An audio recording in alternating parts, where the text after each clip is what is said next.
I like to start off this lesson by giving all honor, praises, and glory unto Yahweh, Ba'ashem Yahweh Shai, Ba'ashem Acha Kodash. Double honors to my teachers, the elder apostles and elder bishops of Great Millstone, teaching and ruling well. Peace, salutations, and blessings unto the hopeful elect of the house of Israel. Alright, this is a hit the button type of lesson on the fly, but with the topic of the salvation is not in the bag. Okay, as in seeking for worldly riches will not gain you salvation. Okay, so it says here, Ecclesiastes 7:12, for wisdom is a defense and money is a defense, but the excellency of wisdom or knowledge is that wisdom giveth life to them that have it.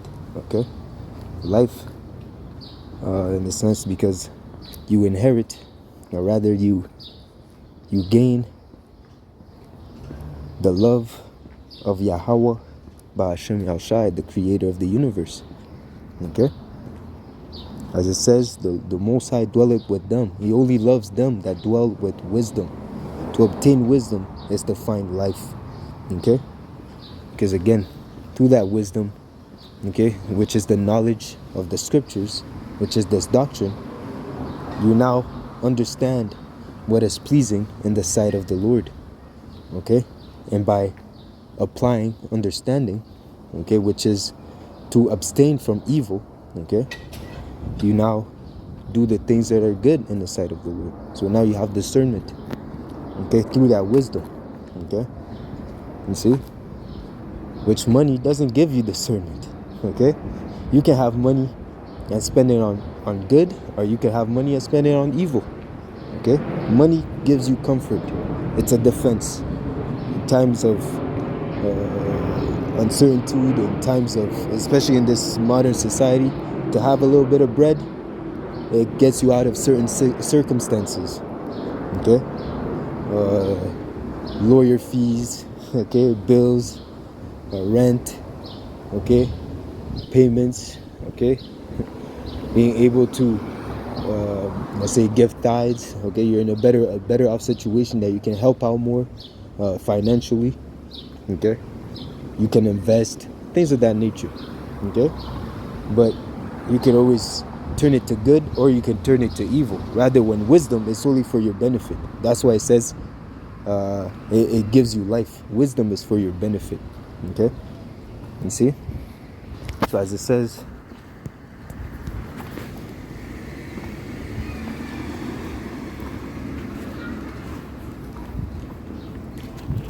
here in Wisdom of Solomon,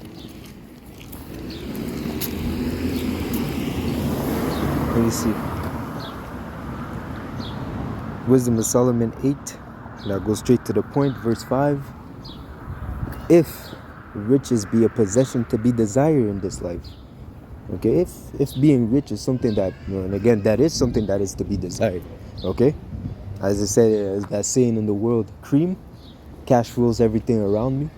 Okay, get the money or die trying. You see, that's the mentality of most people in this world, man. Okay, they'll do anything for the bag. Okay, they'll do anything for riches. Okay, for position, for status. Okay, because again, that money brings opportunity. Okay, it brings the adoration of the people in the world. Okay, when you're in a certain level of, when you have a certain level of wealth, the people in the world give you reverence. Okay, it brings reverence, it brings respect, because that's what they trust in.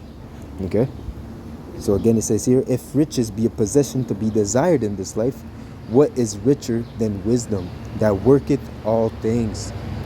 Okay, that worketh all things. If you want to be rich, okay, how much more is it more important to be wise? Okay, because like I mentioned, the riches can be used for good or for evil. Okay, if you don't have the proper wisdom to manage those riches, it could either destroy you or you're gonna lose it. Okay, you see, because you can, it's an easy thing for the Lord to make a poor man rich in an instant. Okay, in the blinking of an eye, to make a wise man rich. Okay, to make a poor man rich. Okay, But after that, you get rich, and then what do you do? What do you do with with those riches? Do you throw it all away, or do you invest it? You make something out of it, and even then, even when you make something out of it, do you glorify Yahweh Ba'ashem Yahushai, or you glorify yourself? You become proud. You become proud and arrogant because of the wealth that you have in your possession. Okay. So those riches can be an occasion for stumbling for many, for the souls that are too weak to handle such possessions. Okay, so beyond even riches, you should desire to have wisdom to maneuver and manage with those riches. Okay, you see, it says here. Okay.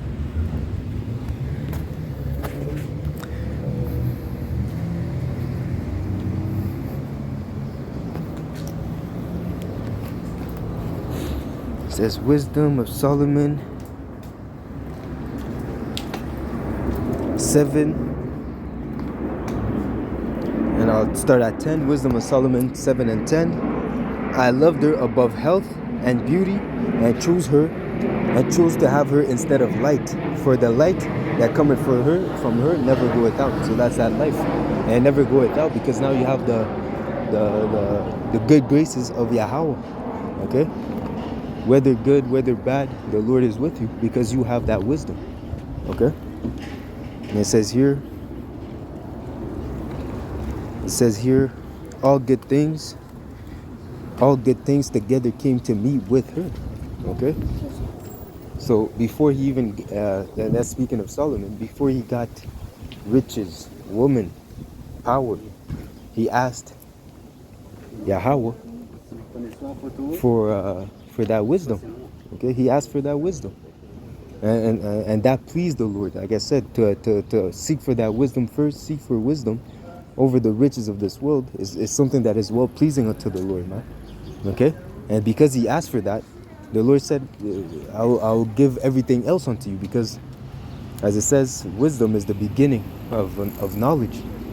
Well, let me bring it out so I don't butcher it. It says, all good things came together to me with her, and innumerable riches in her hands. And I rejoice in them all, because wisdom goeth before them. Wisdom goeth before them. Okay, so before riches, there's wisdom. Okay? Before glory, honor, wisdom has to be there before, man. Okay? The way that you manage these things, these possessions. Okay?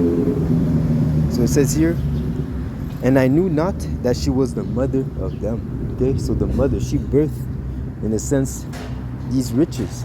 Okay, so how much more is it important to have wisdom to be able to deal with these riches? Okay, because just as a mother, she nurtures them and brings them to their growth. Okay, bring them to a stand where they can maneuver themselves.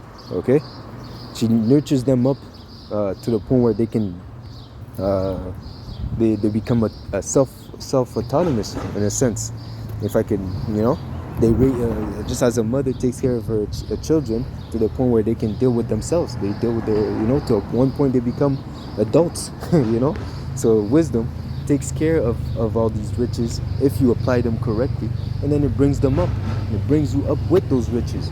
Okay, so like I said, with that wisdom, okay, you're able to deal proficiently with the riches that you have obtained, okay, rather than to throw them all away. Okay, you see?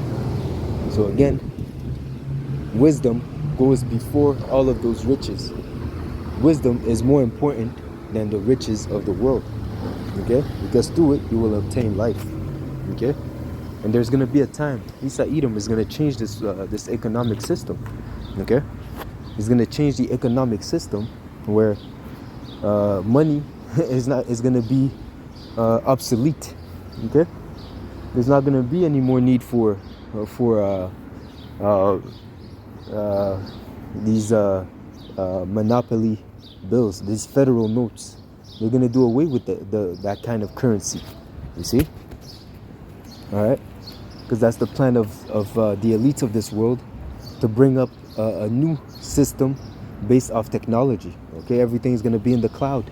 Okay, You see, everyone will have to have a microchip, either to buy or to sell, to be a part, to be a part of this society and be able to interact with the day-to-day life. You will have to be a part of the cloud, to be a part of the system. You will have to worship the beast. Okay, that's the that's the plans that these elites have. Okay, and even then, that's the hour of temptation where you have to decide: are you going to side with the devil, with this wicked society, or are you going to forsake, choose Yahweh Ba'ashem Yahushai over your own life? Okay, are you going to choose to lose your life for Yahweh Ba'ashem Yahushai? Okay, this is the time where the elect are really, and we're going to see if what the elect are really made of.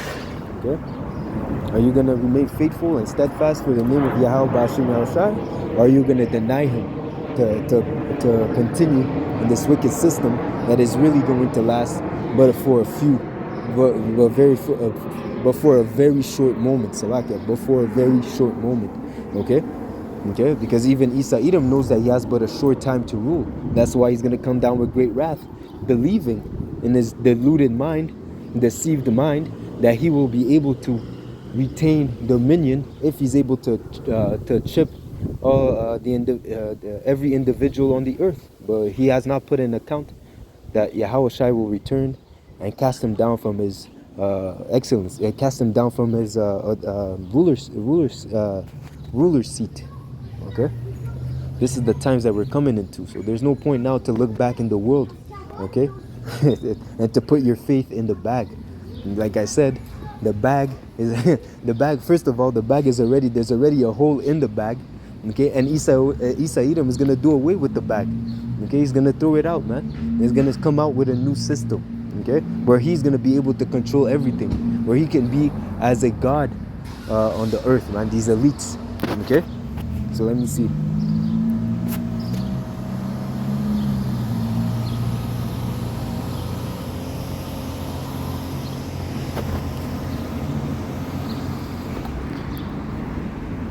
It says here, no, that's the mentality of the wicked. The wicked started with Isa Edom, but even those that are gonna side with this wicked system, the heathen and the 2/3 of our people, the wicked of our people, man, they're gonna acknowledge the folly of siding with the devil and taking the microchip, okay, and choosing to follow after the ways of Satan. They're gonna realize their folly. As it says here, Wisdom of Solomon 5 and 7, we worried ourselves in the way of wickedness and destruction. Yeah, we have gone through deserts where there lay no way. But as for the way of the Lord, Yahweh Ba'ashem Yahushai, we have not known it. Okay? They have not known the ways of the Lord. Rather, they have rejected it. Because again, the Lord has sent his prophets on the highways and byways, pushing forth this word, giving them free access to this knowledge. Okay? See, while the Lord was near, nigh unto them, they refused. They pulled away their shoulders, and that's what they're going to come to find out in the time of judgment, in the time when Yahweh Shai returns and pierces the cloud. Okay? They're going to find out that they made themselves enemy of Yahweh Ba'ashem Yahushai, especially after taking that microchip. Okay? So it says here, what had pride profited us, or what good had riches with our vaunting got us? Okay? They're going to see, man. Their riches, their so-called riches, their metaverse points, their metaverse credit. How good was that in the face of destruction? Okay, you see, all those things are passed away like a shadow. They're here one day, they're gone the next, and as opposed that hasted by. Okay, so again, that's the vanity of these riches.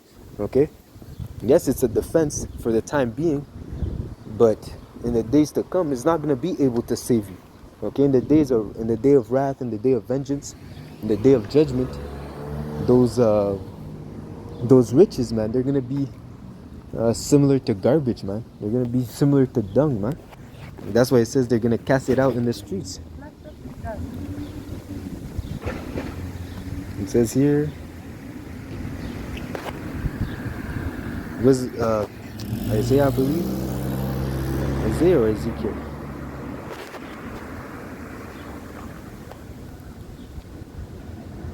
Yeah, here we go. Ezekiel 7 and 19. Yeah. They shall cast their silver in the streets, and their gold shall be removed. Their silver and their gold shall not be able to deliver them in the day of wrath of the Lord Yahweh Ba'ashim Al Shai. And just as he has angels set for destruction, okay, and in I believe in the book of Ezekiel how he sends angels. He sent an angel to set a mark upon those that fear him, and then afterwards, he sent angels to come and punish the others who don't have the mark. He said, slay utterly young, old, poor, rich, man, young woman, old woman, anyone who doesn't have the mark, slay and spare not. Okay, so you won't be able to buy off these angels of vengeance, man. Especially if the Lord, because it might be angels, it might be men that the Lord sends. Okay, because the Lord works in men as well. He might put a spirit in a man to come and delete you. Okay, and there's nothing you're gonna be able to tell him. There's nothing you're gonna say. There's nothing you're gonna do that you're gonna be able to save your own life. Okay, he's gonna come in and he's gonna do what he has to do, man. To the point where he sends you back to the Father. Okay, he control alt deletes you, man. Okay, you see, that's the times that we're coming into, man. Your blood, your money, your currency, your riches, they won't be able to save your life, man. Maybe today, if you try to buy off someone, one of those demons, one of those individuals, you give him $1,000, he'll let you go. Okay? But in that time, man, they're gonna look at you, they're gonna laugh at you, man, and then they're gonna proceed to delete you. Okay? This is the times that we're coming into, man. So again, and their silver and their gold shall not be able to deliver them in the day of the wrath of the Lord. They shall shall not satisfy their souls, neither fill their bowels, because it is the stumbling block of their iniquity. Okay, let me see.